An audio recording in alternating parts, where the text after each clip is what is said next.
In this video, we are going to be talking about radicals.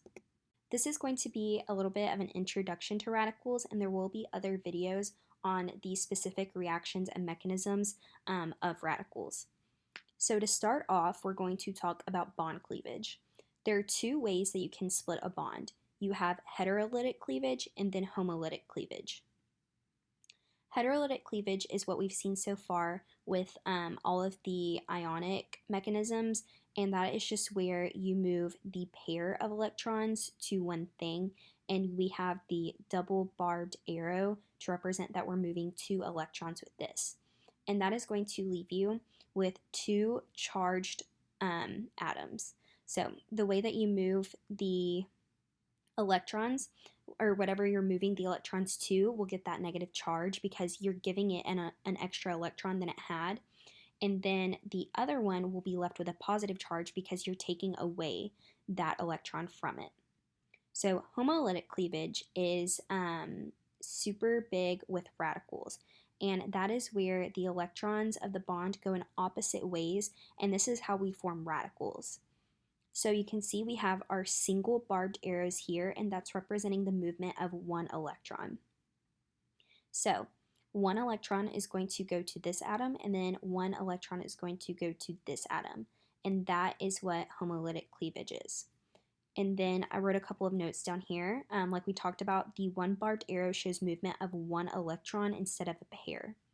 And then also, you have no charges that are formed because each atom keeps the same amount of valence electrons.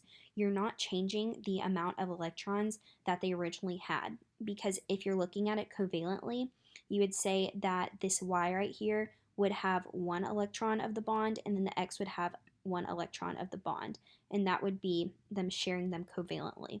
So when you split it, they're still keeping that electron, there's just no bond between them. So now we're going to talk about the stability of radicals. I always think about radicals like they're carbocations in a way when we're talking about stability, because a tertiary radical is always going to be most stable, and this is similar to carbocations. So you can see here that we have least stable to most stable. Here we have a radical on a carbon that just has 3 hydrogens attached, so this would be a methyl.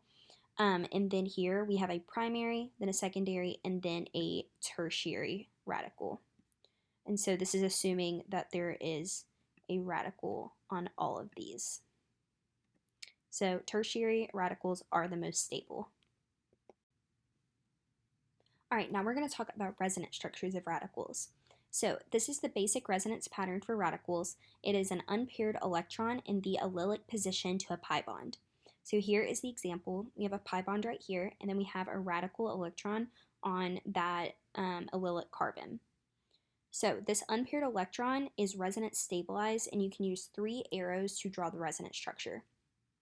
So the first step is that you are going to move this radical electron, and you're going to make that one of the electrons that is going to form this new double bond, and then the other electron comes from the original double bond, and you're actually going to break one of the 2 bonds here, and that is going to make this a double bond and then put a radical on the other carbon.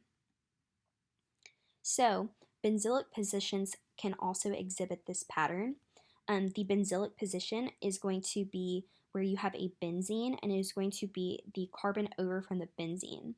And so this, you can see we have the radical electron here, and then it's basically the exact same pattern as this, just repeated over and over throughout the entire molecule.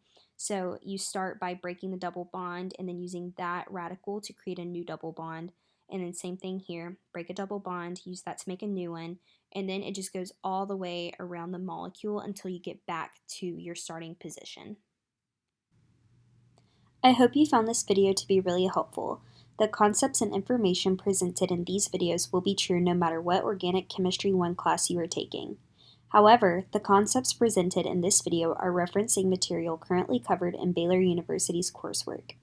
Remember, if you are a currently enrolled Baylor student, we offer free tutoring services.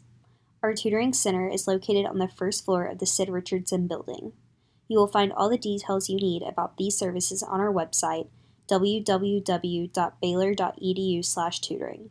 You may schedule a free 30-minute one-on-one tutoring session online or just drop in during any of our open business hours. For more information about our current services, please visit our website. Thank you.